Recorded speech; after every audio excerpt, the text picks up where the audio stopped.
Hello, this is Brian Rowe with Mythic MTG Tech number 147, doing 5 budget green EDH cards. I'm doing this as a regular series because the one that I did last week as part of Novlomo was so popular that it blew away some of my regular videos. There's clearly a lot of interest out there in the community. The other thing that I really want to do is ask you to put in the comments your favorite budget green EDH cards that you really think are underpriced or underplayed. My criteria here is they've got to be amazing. They've got to be those type of cards that just blow your opponent out of the water, or they have to pick it up and read it and go, it really does that. They also got to be cheap. They got to be really cheap. I don't have a particular dollar value, but I'm trying to stick under $5 generally. In the number 5 spot here, it's Praetor's Council. This is regrowth on steroids. The card is amazing.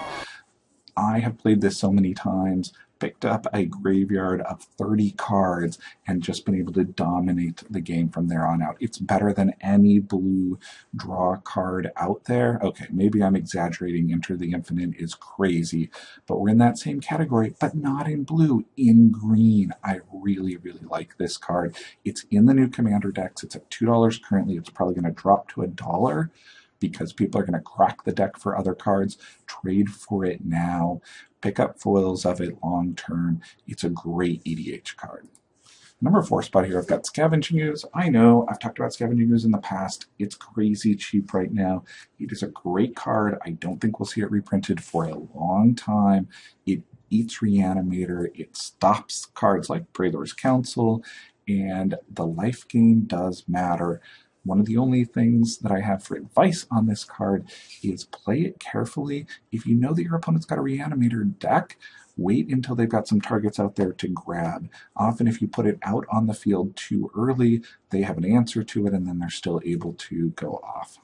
The number 3 spot here, I've got Recross the Path. I know that I've highlighted this in other videos, but every time I play this, people ask to read it.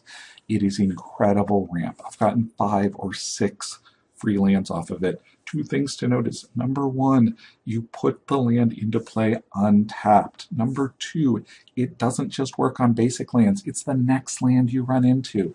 If you can control or manipulate the top of your deck, this is amazing. Find whoever appears to be short on mana. That way when you clash with them, they'll want to keep mana on the top and you can just keep going again and again.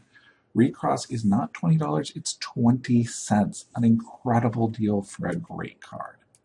The number 2 spot here, I've got Crossing Grip. You have to have artifact and enchantment removal in EDH. And if you're going to compete with spikes, you got to be able to beat cards like Force of Will.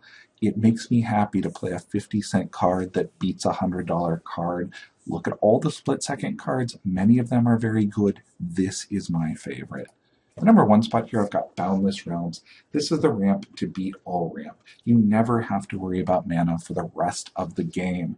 If you have a deck that's trying to go over the top, put this in there. That way you can cast Praetor's Council and several other spells on the following turn. Yes, it's over the top. I wouldn't put this in a super spiky competitive deck because it's 7 casting costs. But if you're just getting out there and casting crazy spells, the card is incredible.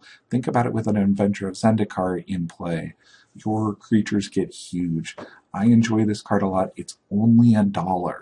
Thanks. This has been Brian Rowe with Mythic MTG Tech. We've got some new patrons out there on the channel and a lot of new stuff coming up.